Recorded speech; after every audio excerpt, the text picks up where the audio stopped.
ये आरजेडी कांग्रेस वालों की जमात, जरा कान खोल के मेरे बात सुन लो। जो भी घुसपैठिया है उसे बाहर जाना ही होगा। और मैं दावे से कहता हूं, ये जो आजकल यहां आकर के चक्कर काटते हैं ना, उन्होंने मेरे आने से पहले मखाना का नाम भी नहीं सुना होगा। आरजेडी और कांग्रेस की सरकारों के कुशासन का बहुत बड़ा नुकसान इसी क्षेत्र को उठाना पड़ा है। लेकिन अब एनडीए सरकार स्थिति बदल रही है। इन लोगों को बिहार से इतनी नफरत है, इन लोगों ने घोटाले और भ्रष्टाचार करके बिहार की साख को बहुत नुकसान पहुंचाया। ऐसी मानसिकता वाले लोग कभी बिहार का भला नहीं कर सकते। भारत माता की। राज्यपाल श्री आरिफ मोहम्मद खान जी, हमारे लोकप्रिय मुख्यमंत्री श्री नीतीश कुमार जी, यहां मंच पर बैठे अन्य महानुभाव, मेरे प्यारे भाइयों बहनों, सबका ही प्रणाम करे छिए। पूर्णिया मां पूरण देवी, भक्त प्रहलाद, महर्षि मेही बाबा के कर्मस्थली छिए। ई धरती पर फणीश्वरनाथ रेणु आरो सतीनाथ भादुड़ी जैसन उपन्यासकार पैदा लैल के, ई विनोबा भावे जैसन कर्मयोगियों की कर्मस्थली छिए। ई धरती के हमें बार बार प्रणाम करे छे। सबसे पहले मैं आप सबकी क्षमा मांगता हूं। कोलकाता में मेरे कार्यक्रम में थोड़ा समय ज्यादा गया और उसके कारण मुझे यहां पहुंचने में विलंब हुआ। उसके बावजूद भी इतनी बड़ी तादाद में आप लोग हमें आशीर्वाद देने के लिए आए, इतने लंबा समय रुके रहे, मैं आपका बहुत बहुत आभार व्यक्त करता हूं। और विलंब से आने के लिए मैं फिर एक बार जनता जनार्दन के चरणों में क्षमा याचना करता हूं। साथियों, आज यहां बिहार के विकास के लिए करीब 40,000 करोड़ रुपया की परियोजनाओं का लोकार्पण और शिलान्यास हुआ है। रेल, एयरपोर्ट, बिजली, पानी से जुड़ी ये परियोजनाएं सीमांचल के सपनों को पूरा करने का माध्यम बनेगी। आज यहां 40,000 से ज्यादा लाभार्थियों को पीएम आवास योजना के तहत पक्का घर भी मिला है। इन 40,000 परिवारों के जीवन में आज एक नई शुरुआत हुई है। धनतेरस से पहले, दिवाली से पहले और छठ पूजा से पहले अपने पक्के घर में गृह प्रवेश बहुत सौभाग्य से होता है। मैं इन परिवारों को बधाई देता हूं, शुभकामनाएं देता हूं। साथियों, आज का ये अवसर मेरे उन बेघर भाइयों बहनों को भरोसे देने का भी है। एक दिन उनको भी पक्का घर मिलेगा, ये मोदी की गारंटी है। हमारी सरकार ने पिछले 11 साल में 4 करोड़ से ज्यादा पक्के घर बनाकर गरीबों को दिए हैं। अब हम 3 करोड़ नए घर बनाने का काम कर रहे हैं। जब तक हर गरीब को पक्का घर नहीं मिल जाता, मोदी रुकने या थमने वाला नहीं है। पिछड़े को प्राथमिकता, गरीब की सेवा, यही मोदी का लक्ष्य है। साथियों, आज सर एम विश्वेश्वरैया जी की याद में हम इंजीनियर्स डे मनाते हैं। विकसित भारत, विकसित बिहार के निर्माण में इंजीनियर्स की बहुत बड़ी भूमिका है। मैं देश के सभी इंजीनियर्स को आज के दिन की बहुत बहुत बधाई देता हूं, अपनी शुभकामनाएं देता हूं। इंजीनियर्स का परिश्रम, उनका कौशल आज के इस कार्यक्रम में भी दिख रहा है। पूर्णिया एयरपोर्ट की टर्मिनल बिल्डिंग रिकॉर्ड 5 महीने से भी कम समय में बनाई गई है। आज इस टर्मिनल का लोकार्पण हुआ है। पहली कॉमर्शियल फ्लाइट को हरी झंडी भी दिखाई गई है और हमारे एविएशन मिनिस्टर श्रीमान नायडू जी भी हमारे बीच है। उनके लिए भी जरा ताली बजाइए। यहीं से हवाई जहाज उड़ा रहे हैं वो। नए एयरपोर्ट की वजह से अब पूर्णिया देश के एविएशन मैप पर आ गया है। अब देश के बड़े शहरों से, बड़े व्यापारिक केंद्रों से पूर्णिया और सीमांचल की सीधी कनेक्टिविटी होगी। साथियों, एनडीए सरकार द्वारा इस पूरे क्षेत्र को आधुनिक हाईटेक रेल सेवाओं से भी जोड़ा जा रहा है। आज भी मैंने वंदे भारत, अमृत भारत पैसेंजर ट्रेन को हरी झंडी दिखाई है। आज अररिया गलगलिया नई रेल लाइन का उद्घाटन हुआ है। विक्रमशिला कटरिया नई रेल का शिलान्यास भी किया गया है। साथियों, कुछ दिन पहले ही भारत सरकार ने एक और बड़ा निर्णय लिया है। Buxar Bhagalpur high speed corridor के मोकामा मुंगेर सेक्शन को मंजूरी दे दी है। इससे मुंगेर, जमालपुर, भागलपुर जैसे इंडस्ट्रियल हब को बहुत फायदा होगा। सरकार ने भागलपुर, दुमका, रामपुर हाट रेल लाइन के दोहरीकरण को भी मंजूरी दे दी है। साथियों, देश के विकास के लिए बिहार का विकास जरूरी है और बिहार के विकास के लिए पूर्णिया और सीमांचल का विकास जरूरी है। आरजेडी और कांग्रेस की सरकारों के कुशासन का बहुत बड़ा नुकसान इसी क्षेत्र को उठाना पड़ा है, लेकिन अब एनडीए सरकार स्थिति बदल रही है। अब ये क्षेत्र विकास के फोकस में है। साथियों, बिजली के क्षेत्र में भी बिहार को आत्मनिर्भर बनाने का काम चल रहा है। यहां भागलपुर की पीरपैंती में 2400 मेगावाट के थर्मल पावर प्रोजेक्ट का शिलान्यास किया गया है। साथियों, बिहार की डबल इंजन की सरकार यहां के किसानों और पशुपालकों की आय बढ़ाने के लिए प्रतिबद्ध है। आज Kosi Mechi intra state river link project के पहले फेज का शिलान्यास भी हुआ है। इसे ईस्टर्न कोसी मैन कैनाल का विस्तार होगा। इससे लाखों हेक्टेयर भूमि की सिंचाई में सुविधा होगी और बाढ़ की चुनौती से निपटने में भी आसानी होगी। साथियों, बिहार के किसानों के पास आय का एक साधन मखाने की खेती भी रहा है, लेकिन पिछली सरकारों ने मखाने की भी उपेक्षा की और मखाना किसानों की भी उपेक्षा की। और मैं दावे से कहता हूं, ये जो आजकल यहां आकर के चक्कर काटते हैं ना, उन्होंने मेरे आने से पहले मखाना का नाम भी नहीं सुना होगा। ये हमारी सरकार है जिसने मखाना को प्राथमिकता दी है। साथियों, मैंने बिहार के आप लोगों से राष्ट्रीय मखाना बोर्ड के गठन का वायदा किया था। केंद्र सरकार ने कल ही राष्ट्रीय मखाना बोर्ड की स्थापना के लिए नोटिफिकेशन जारी कर दिया है। मखाना किसानों को मखाने की अच्छी कीमत मिले, टेक्नोलॉजी का इस्तेमाल बढ़ाया जाएगा। राष्ट्रीय मखाना बोर्ड इसके लिए निरंतर काम करेगा।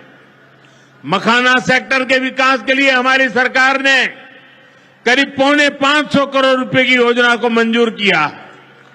साथियों, बिहार के विकास की ये गति, बिहार की प्रगति कुछ लोगों को रास नहीं आ रही है। जिन लोगों ने दशकों तक बिहार का शोषण किया, इस मिट्टी को धोखा दिया, आज वो ये मानने को तैयारी नहीं कि बिहार भी नए कीर्तिमान बना सकता है। आप देखिए, बिहार के हर क्षेत्र में हजारों करोड़ रुपए के डेवलपमेंट प्रोजेक्ट पर काम चल रहा है। बिहार के राजगीर में हॉकी का एशिया कप जैसा बड़ा आयोजन हुआ, ओटा सिमरिया पुल जैसे ऐतिहासिक निर्माण कार्य बिहार में हुए, made in Bihar rail engine Africa तक एक्सपोर्ट होकर जा रहा है, लेकिन ये सब कांग्रेस और आरजेडी वालों को पच नहीं रहा है। बिहार जब भी आगे बढ़ता है, ये लोग बिहार का अपमान करने में जुट जाते हैं। अभी आपने देखा होगा, आरजेडी की सहयोगी कांग्रेस पार्टी सोशल मीडिया पर बिहार की तुलना बीड़ी से कर रही है।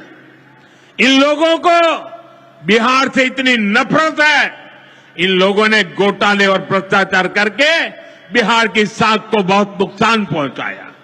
अब बिहार को विकास करते देखकर कांग्रेस आरजेडी ने फिर बिहार को बदनाम करने की ठान ली है। भाइयों बहनों, ऐसी मानसिकता वाले लोग कभी बिहार का भला नहीं कर सकते। जिन लोगों को अपनी तिजोरी भरने की चिंता रही हो, वो गरीब के घर की चिंता क्यों करें? कांग्रेस के एक प्रधानमंत्री ने माना था कि कांग्रेस सरकार 100 पैसा भेजती है, 100 रुपये तो 85 पैसा बीच में ही लूट जाता है। आप मुझे बताइए, कांग्रेस आरजेडी की सरकार में सीधे गरीब के खाते में पैसे आ पाते थे। लालटेन जला करके वो पंजा उस पैसों को हाथ मारता था और 85 पैसे मार लेते थे। कोरोना के बाद से ही हर गरीब को मुफ्त राशन मिल रहा है। क्या कांग्रेस आरजेडी की सरकार में आपको मुफ्त अनाज मिल पाता क्या? आज आयुष्मान योजना की वजह से हर गरीब को 5 लाख रुपए तक मुफ्त इलाज की सुविधा है। जिन लोगों ने आपके लिए अस्पताल तक नहीं बनवाए, वो आपको मुफ्त इलाज की सुविधा, मैं आपसे पूछना चाहता हूं, क्या ये मुफ्त इलाज की सुविधा दे पाते क्या? आपकी चिंता कर सकते क्या? साथियों, कांग्रेस और आरजेडी ने न केवल बिहार के सम्मान को खतरा है, बल्कि बिहार की पहचान को भी खतरा है। आज सीमांचल और पूर्वी भारत में घुसपैठियों के कारण डेमोग्राफी का कितना बड़ा संकट खड़ा हो चुका है। बिहार, बंगाल, असम, कई राज्यों के लोग अपनी बहनों बेटियों की सुरक्षा को लेकर चिंतित है। इसलिए ही मैंने लाल किले से डेमोग्राफी मिशन की घोषणा की है। लेकिन वोट बैंक का स्वार्थ देखिए, कांग्रेस, आरजेडी और उसके इकोसिस्टम के लोग घुसपैठियों की वकालत करने में जुटे हैं, उन्हें बचाने में लगे हैं और बेशर्मी के साथ विदेश से आए घुसपैठियों को बचाने के लिए ये नारे लगा रहे हैं, यात्राएं निकाल रहे हैं। ये लोग बिहार और देश के संसाधन और सुरक्षा दोनों को दांव पर लगाना चाहते हैं। लेकिन आज पूर्णिया की इस धरती से मैं इन लोगों को एक बात अच्छी तरह समझाना चाहता हूं। ये आरजेडी कांग्रेस वालों की जमात, जरा कान खोल के मेरे बात सुन लो। जो भी घुसपैठियां हैं, उसे बाहर जाना ही होगा। घुसपैठ पर ताला लगाना एनडीए की पक्की जिम्मेदारी है। जो नेता बचाव में खड़े हैं, जो घुसपैठियों को बचाने के लिए मैदान में आ जाए हैं, मैं जरा उनको चुनौती देता हूं। आप घुसपैठियों को बचाने में चाहे जितना जोर लगा लें, आप घुसपैठियों को हटाने के संकल्प पर काम करते रहेंगे। जो लोग घुसपैठियों की ढाल बनते हैं, वो सुन ले, भारत में भारत का कानून चलेगा, घुसपैठियों की मनमानी नहीं चलेगी। ये मोदी की गारंटी है। घुसपैठियों पर कार्यवाही होगी और देश इसका अच्छा परिणाम भी देख के रहेगा। घुसपैठ के समर्थन में कांग्रेस आरजेडी वाले जो विषय उछाल रहे हैं, बिहार और देश की जनता उन्हें बहुत करारा जवाब देने जा रही है। साथियों, कांग्रेस और आरजेडी बीते 2 दशक से बिहार की सत्ता से बाहर है और निसंदेह इसमें सबसे बड़ी भूमिका बिहार की मेरी माताओं बहनों की है। मैं बिहार की माताओं बहनों को विशेष प्रणाम करता हूं। आज आरजेडी के दौर में खुलेआम हत्या, बलात्कार और फिरौती जैसे अपराधों की सबसे बड़ी भुक्तभोगी बिहार की मेरी माताएं बहनें, यहां की महिलाएं थी। डबल इंजन सरकार में वही महिलाएं लखपति दीदी और ड्रोन दीदी बन रही है। ड्रोन दीदी बनाने का काम आज हम कर रहे हैं। सेल्फ हेल्प ग्रुप के जरिए महिलाएं इतनी बड़ी क्रांति कर रही है। खासकर नीतीश जी के नेतृत्व में यहां जीविका दीदी अभियान की सफलता को अभूतपूर्व रही है। पूरे देश के लिए बिहार प्रेरणा है। साथियों, आज भी यहां लगभग 500 करोड़ रुपए का कम्युनिटी इन्वेस्टमेंट फंड हमारी इन बहनों के लिए जारी किया गया। 500 करोड़ रुपया। ये राशि क्लस्टर लेवल फेडरेशन तक पहुंचेगी, जहां से गांव-गांव के स्वयं सहायता समूहों को ताकत मिलेगी। इससे महिलाओं का अपना सामर्थ्य बढ़ाने का अवसर मिलेगा।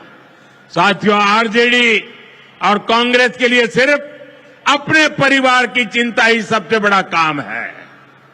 ये लोग कभी आपके परिवार की चिंता नहीं करेंगे, लेकिन मोदी के लिए आप सभी मोदी का परिवार है। और इसलिए मोदी कहता है, सबका साथ सबका विकास। और ये लोग क्या करते हैं? उनके परिवार का साथ और उनके परिवार का विकास।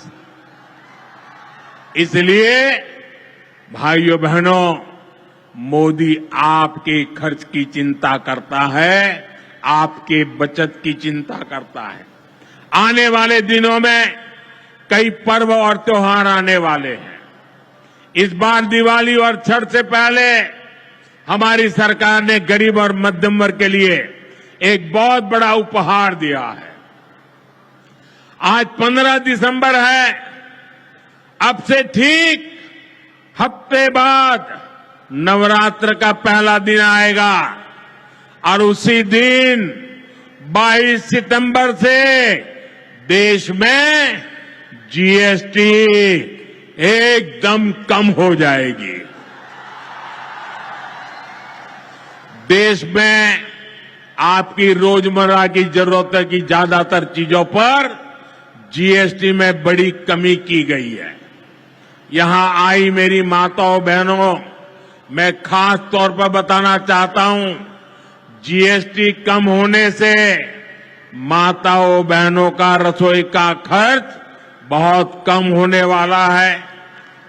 मंजन, साबुन, शैम्पू से लेकर घी और खाने की कई चीजें सस्ती हो जाएगी। बच्चों की पढ़ाई में काम आने वाली स्टेशनरी की कीमत घट जाएगी। त्योहार में इस बार बच्चों के लिए नए कपड़े और जूते खरीदना भी आसान हो जाएगा, क्योंकि ये भी सस्ते होने वाले हैं। जब गरीब की चिंता करने वाली सरकार होती है तो ऐसे ही गरीबों की भलाई के काम करती है। साथियों, आजादी की लड़ाई में पूर्णिया के संतानों ने अंग्रेजों को भारत की ताकत दिखाई थी। आज एक बार फिर ऑपरेशन सिंदूर में हमने देश की वही ताकत दुश्मन को दिखाई है। और इसकी रणनीति में पूर्णिया के जांबाज बेटे की भी बड़ी भूमिका रही है। देश की रक्षा हो या फिर देश का विकास, देश की इस प्रगति में बिहार की बहुत बड़ी भूमिका है। हमें बिहार के विकास अभियान को इसी तरह गति देनी है। मैं एक बार फिर सभी विकास परियोजनाओं के लिए बिहार के मेरे भाई बहनों को बहुत बहुत बधाई देता हूं। नीतीश जी के नेतृत्व का अभिनंदन करता हूं। आप सबको बहुत बहुत धन्यवाद करता हूं। मेरे साथ पूरी ताकत से बोलिए भारत माता की, भारत माता की, भारत माता की। बहुत बहुत धन्यवाद।